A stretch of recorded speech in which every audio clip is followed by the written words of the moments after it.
জনগণের সামনে, এটা আমরা আগে আশা করেছিলাম। এই সরকার ফ্যাসিস্টের কথা বলতে বলতে একসময় নিজেই ফ্যাসিস্ট হয়ে যাবে।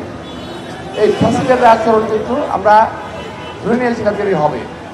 এখন গতকাল অথবা পরশুদিন আমি সোশ্যাল মিডিয়ায় দেখলাম দেবপ্রিয় ভট্টাচার্য বলেছেন,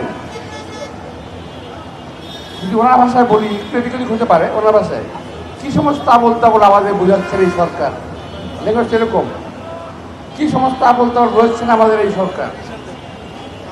এই দেশে গত 9 মাসে 30 লক্ষ লোক,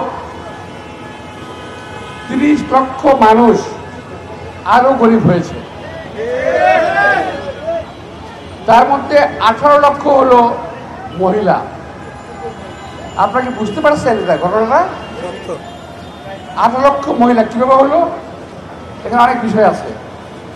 এই মহিলারা যারা কাজ করতো বাসায় কিংবা অন্যান্য কাজ করতো, তাদেরকে টেনে আনা হয়েছে বিভিন্নভাবে, যে আপনি এই কাজটা করেন অনেক লাভ হবে। আর কোনো মহিলা যদি একবার এই বাটপারদের ব্যাংক থেকে লোন নিয়েছে, সেই মহিলা আর কোনদিন বেরোতে পারে না, শেষ। তো আমি কারণ আমি বলছি না, বুঝে নেবেন। তো ওই লোন নিয়ে, যে মহিলা লোন নিয়েছে সে আজীবনের জন্য বেকার হয়ে গেছে। যারা গ্রামে গ্রামে আসেন, একটা জিনিস আপনারা জানেন তো বোধ না, কিস্তি একটা ব্যাপার আছে, কিস্তি সবাই আমরা কিস্তি দিতে পারতেছি না, কিস্তি দিতে হবে, পাগল হয়ে যায়।